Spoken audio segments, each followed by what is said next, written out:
This podcast is brought to you by Aetna. Learn how Aetna is working to build a healthier world by visiting aetnastory.com. Dora, have you given any thought as to how you want to bring in 2020? I can't believe it's so close that the year's coming to an end and we're coming into a new year. Yes, we're hosting, in partnership with the Gasparilla Inn, a wellness experience on January 27th in Boca Grande, Florida. What's going to happen down there? We're going to be doing cooking demonstrations. We're going to be walking on the beach. We're going to be doing yoga every morning. We're going to be learning from world-class teachers on how to take better care of ourselves. I mean, it's just going to be amazing. So go to our website, bbconsulting.us, to learn more and to sign up. And we look forward to seeing you on January 27th. Can't wait to see you all there. People are yearning for information. Having the opportunity to encourage people and to educate people and inspire people. It's amazing to be able to say we'll carve out time to take care of ourselves. There's something for everyone. Vinny Ferraro has been a practitioner of insight meditation since the mid-90s. He is a co-founder of the Dharma Punxs, and he's been the guiding teacher of a Sangha in San Francisco for 15 years. He is also a nationally recognized leader in designing and implementing interventions for at-risk adolescents and is a senior trainer for mindful schools.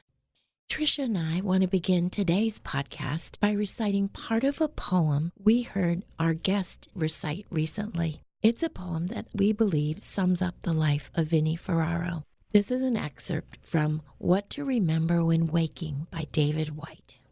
You are not a troubled guest on this earth. You are not an accident amidst other accidents. You were invited from another and greater night than the one from which you have just emerged.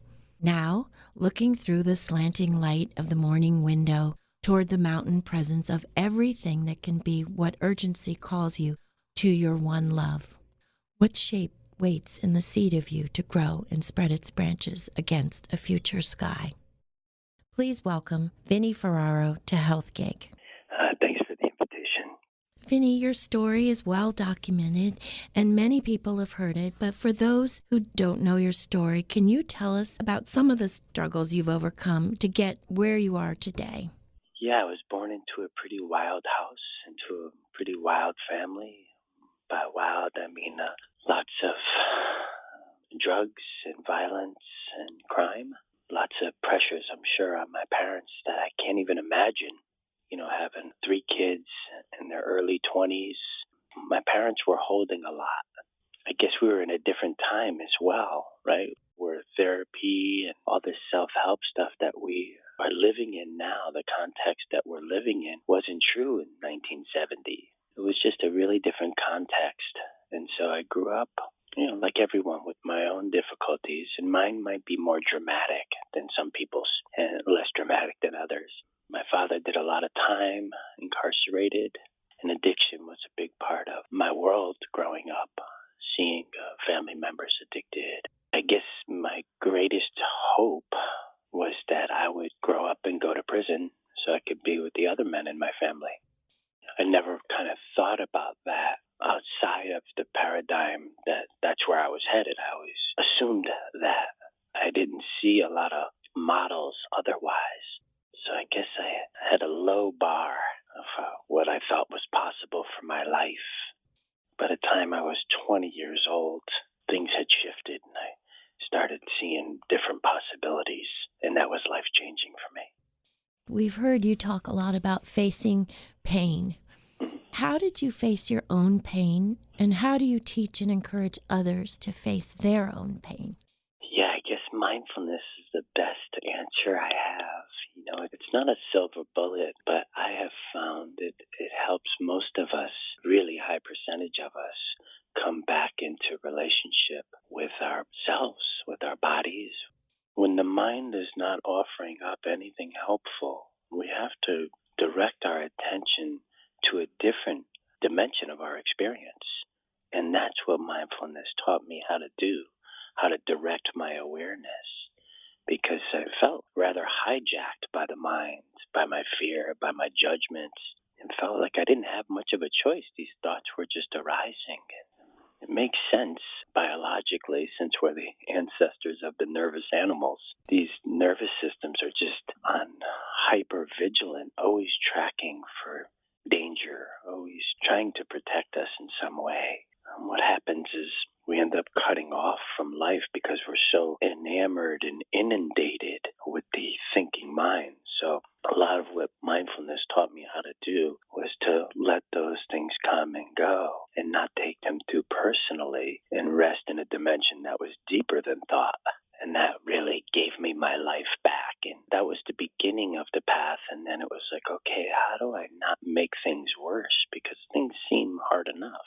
Losing people, seeing people struggle with the throes of addiction or poverty or incarceration, all of these things make life difficult. But we have a choice on how we respond to those things. And what I woke up to when I started practicing mindfulness was the ways that I was making that harder than it needed to be. So first there was the choice mindfulness gave me. Do I have to be hijacked? Second, there was another choice of where am I putting my attention? Is this a worthy place for my attention? And then we get into what are we going to do with this huge awareness that we have, this great, it's almost like a superpower in my mind. And it's like, oh, you can put it on your body or on your heart or in the emotional body, all these different places. And the mind will keep tapping us on the shoulder. No, hold up. Wait. I got something. Here's some insight. Here's some wisdom. It's okay for us, even if it's only a half an hour a day, to say, not right now. I'm chilling. I'm paying attention to a different part of my experience, a more direct experience, and not just a shadow world of the mind. So that helps us begin to approach the difficulties in life with a bit more choice and not so much desperation. Yeah, that's my experience. In a way, you've been able to transform by focusing your attention on something other than what would normally be what people would put their attention on. Yeah. Well, I might say it like this. I believe in the alchemy of presence. So I believe that we bless things in a certain way with our presence and give them room to transform into something maybe nourishing or something insightful. It's never just one thing. It's not just, oh, well, this is just pain and this is just bad. If we approach it like that, then it stays in that context and it stays in that reality. But when we can start opening to, let's say, my anxiety. Anxiety is something I struggled with over the course of my life, and I used to have a really bad claustrophobia and intense kind of almost panic attacks. And now I could say 90% of that is gone. I don't suffer in those same ways that I used to, but it was because I was able to not take my experience personally, or not judge myself for having it, and just say, okay, what is this feeling in my chest, this fluttering? What are the constellation of sensations and feelings that are happening that are leading me to this label called anxiety? Once we're able to see things as a doorway instead of an obstacle, then we see that whatever we think was in the way is the way. And that becomes very exciting because these things present themselves like they're a problem. And as long as we orient toward them like that, they continue to be. But once we see, oh, wow, I don't know that I would be a meditation teacher if I didn't have this anxiety. I don't know, so many gifts have come from this searching for how to be okay in my own skin that now my anxiety is on my gratitude list. So we can take things that we think are curses and turn them into blessings in a certain way through this alchemy of presence. Vinny, our world seems more fractured and divided than ever. How do you envision mindfulness healing our fractured world? I think it's a great question. What is really fractured? What is it? If I were going to put it on one thing in particular, I would say our awareness is so fragmented. We're all doing 3 or 4 things at once. Eating, the TV's on in the background and I'm talking to somebody and there's something in front of me that I might be reading. It's just like we are just not used to doing any one thing anymore. Part of the fragmentation that we feel is our own awareness, our own experience of the world. And then that gets extrapolated out in all directions, right? Everything we see is fragmented. So I feel like before I came to practice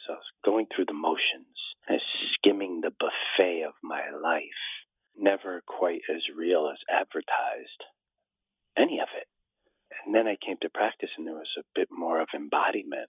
I was like, oh no, you can just sit here and eat, or you can just walk through this path in this forest and just feel what it feels like to be present in your life. I think if everybody spent a little bit of time just connecting in with themselves, we would live in a different world. I believe that. But it's work, and not a lot of people want to do that work.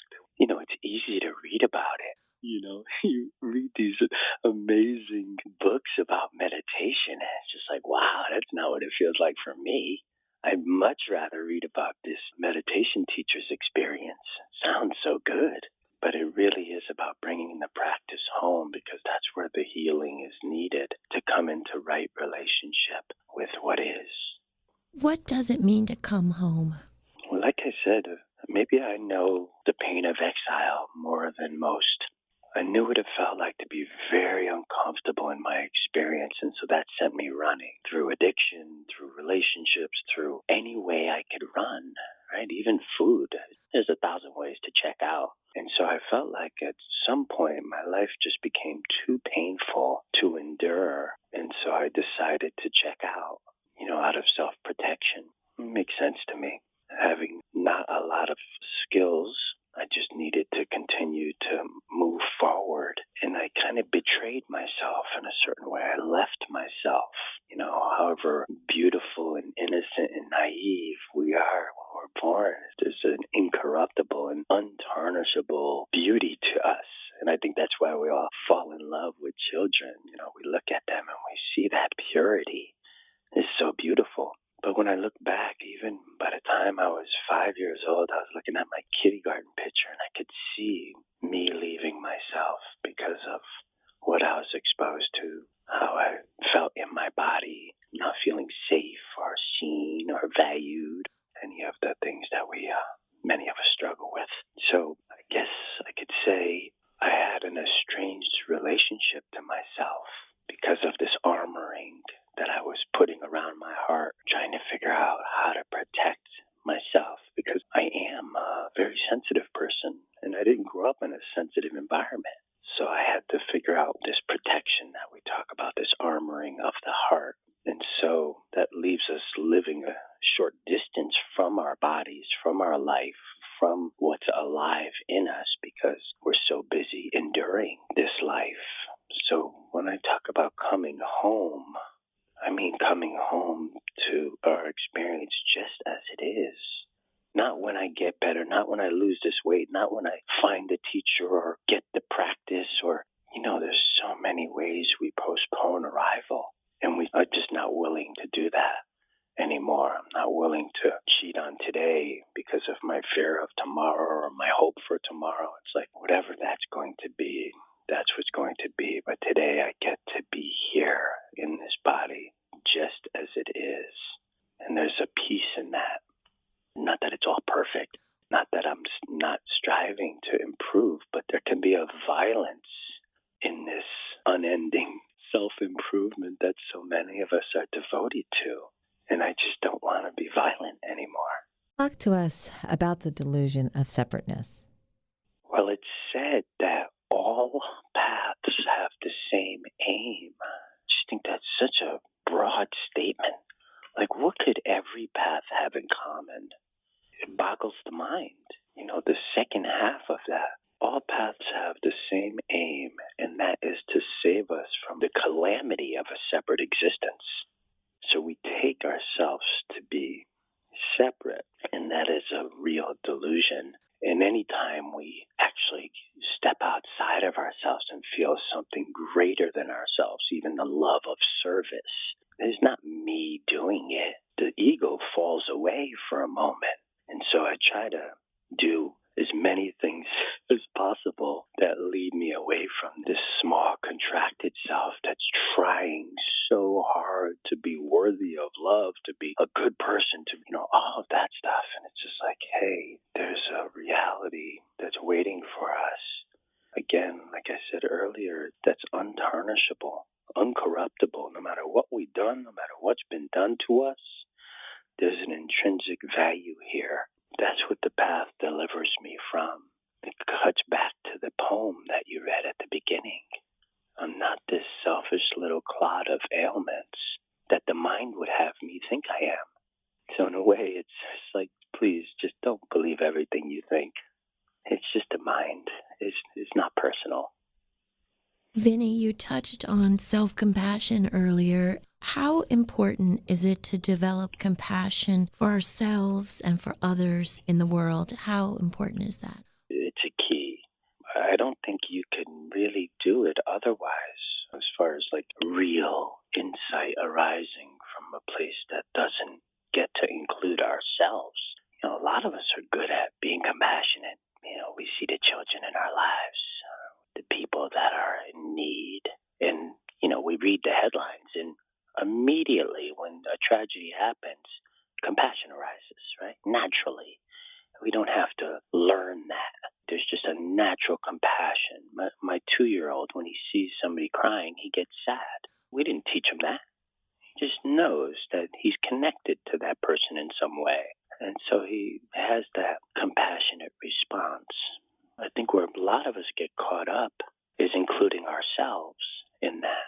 I think the reason is when we see the sufferings of the world, suffering with a big S, right? When we see what's happening in other parts of the world, we're just like, oh, I don't have problems. It's easy to diminish our suffering, but I think something gets missed. A really big part of being able to set a placemat at the table for ourselves to be served compassion. It's not enough to just be compassionate to the world and leave ourselves out. So I feel like the self-compassion piece, which is the hardest for many of us. And when people talk to me about having a problem developing or cultivating compassion, it's because many of us have learned how to actually tend to pain. It's counterintuitive to move toward what's painful. And that's what compassion asks us to do. It's just a simple truth that I care about the difficulties in the world and my own. I'm a big fan of self-compassion. There's lots of books on it now, and I think it's a great field for us to come home in that way to ourselves, because no matter how dramatic your details are, life is difficult for every single one of us. That's my pitch around self-compassion. Let's not leave ourselves out. And if we don't learn to embrace our differences and develop compassion, we might not stand a very good chance of healing the world. Again, this cuts back to your question about the separate self. What person is an island? Who is not affected by almost everything? For me, it's just about living in the truth of our interconnectedness. I'm dependent on hundreds and hundreds of people every day. Martin Luther King had a beautiful writing about opening his refrigerator and seeing the whole world in his kitchen, because so many people were responsible for getting this food to him. So I just feel like it's part of living in the truth. How about forgiveness? Whew, that's a big one. It's complicated. It can be complicated for many of us. My teacher says forgiveness is giving up the hope for a better past. Can we finally let go of wishing that it was different? And really discerning between the actor and the action. Some actions are totally unforgivable, but the actor is always forgivable. Now, another point of discernment around forgiveness is just because I forgive someone doesn't mean I condone what they did. It just means that I can accept that it happened. That's different than condoning it or saying it was just. But we get so caught up in arguing the injustice of it. It could have been very well unjust and unforgivable action again. But we have to be able to discern also between inviting someone back into our hearts, because we don't want to hold the ill will toward anyone. That's a poison we take, expecting someone else to die. When we're no longer willing to swallow the poison of ill will, we know we have to forgive, but that doesn't have anything to do with inviting someone back into our house. That could be a very toxic relationship. It could not be healthy in many different ways. So there's a difference between forgiving someone and welcoming them back into our homes.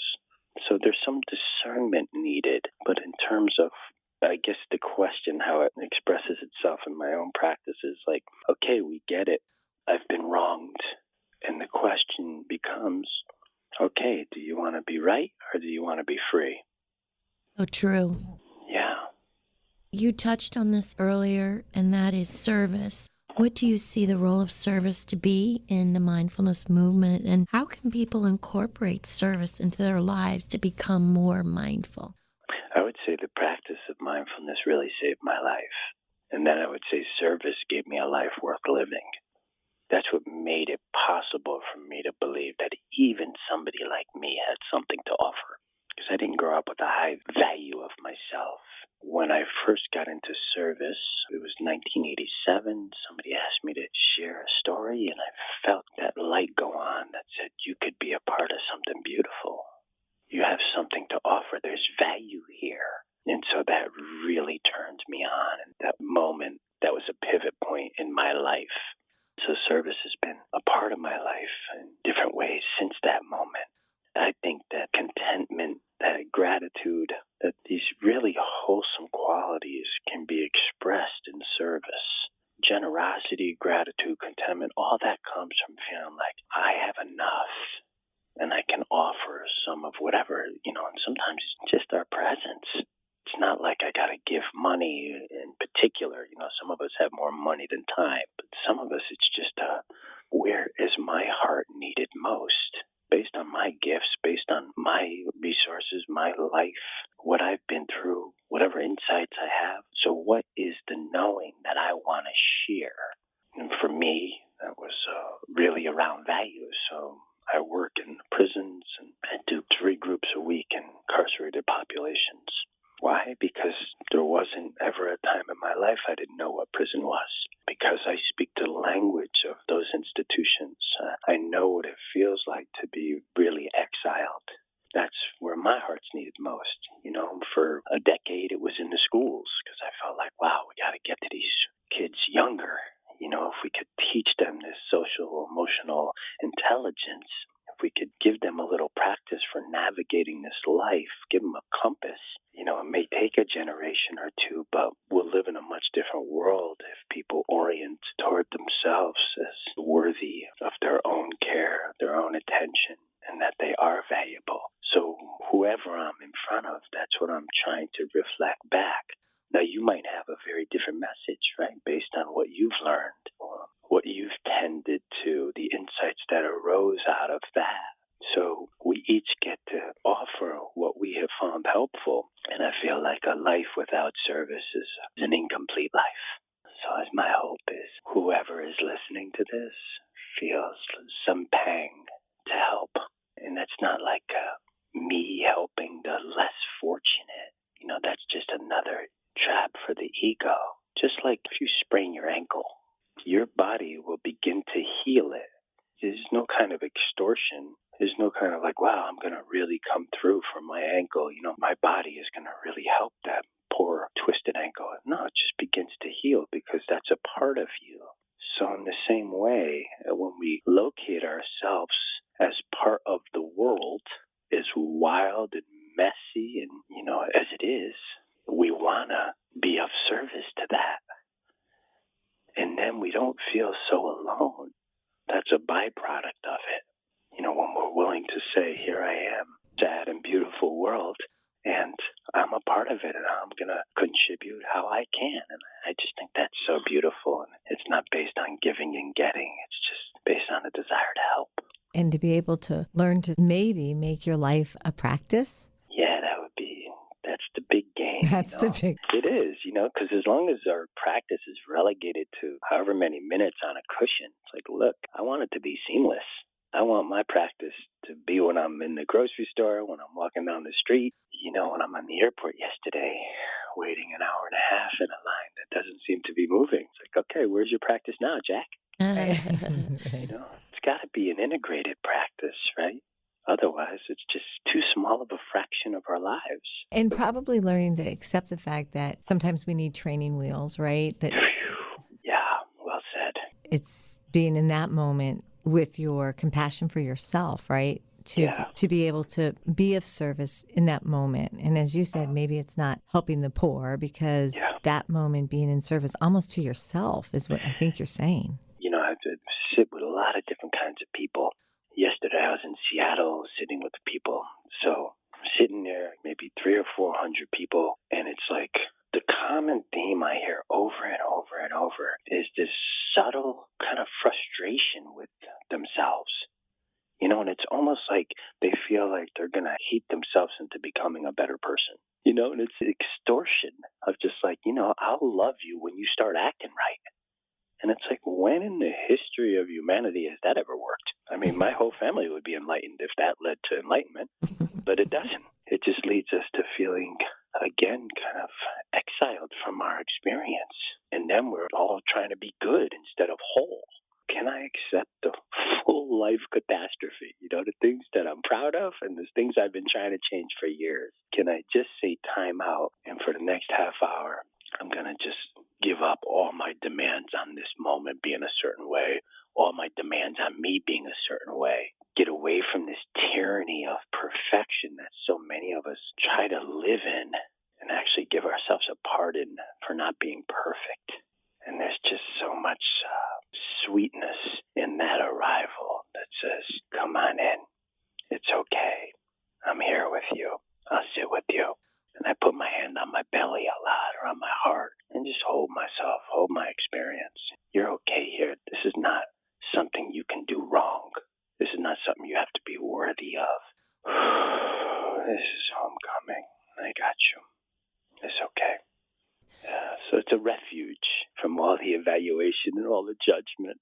Mm-hmm.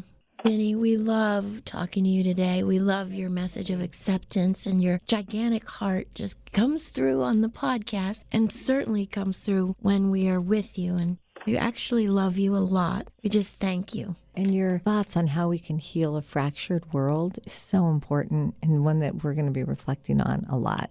Cool. Really nice to connect with y'all, and may you be well. Thank you, Vinny. Okay, see you in another dream. Thank you for joining us on Health Gig. We loved having you with us. We hope you'll tune in again next week. In the meantime, be sure to like and subscribe to this podcast, and follow us on healthgigpod.com. I'm Trisha. And I'm Doro. Be well.